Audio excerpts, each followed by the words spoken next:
पोलानेस को शादी का फंक्शन कहाँ करने का सोच रही हो?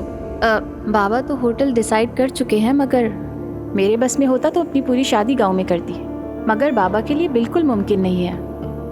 वो कह रहे थे मैं अपने सारे कारोबारी दोस्तों को गांव में कैसे बुलाऊंगा। लेकिन ये तो गांव में शादी के लिए परफेक्ट मौसम है। पोलानेस्को गांव में एक बहुत ही अच्छा होटल है और वहाँ एक बहुत बड़ा सा लेवेंडर गार्डन भी है। वहाँ सिर्फ 50 लोग ही आ सकते हैं, मगर बहुत ही शानदार खूबसूरत जगह है। हाँ, मुझे लगता है मैंने इस जगह का नाम सुना है, शायद ड्रीम वैली होटल नाम है उसका। हाँ हाँ, वही सुना है। सही कह रही हो, मगर कभी गई नहीं मैं। वाकई वो जगह एक ख्वाब जैसी है। ठीक है, हनीमून पर तो जा सकती हो ना? इंशाल्लाह।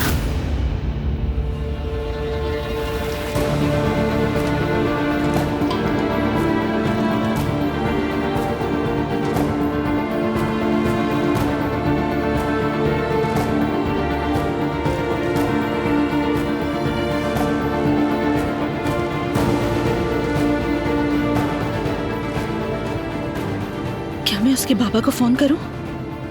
मगर इससे बात और बड़ी हो जाएगी। हो सकता है वो यहाँ भी ना हो। पहले पता तो लगाना होगा।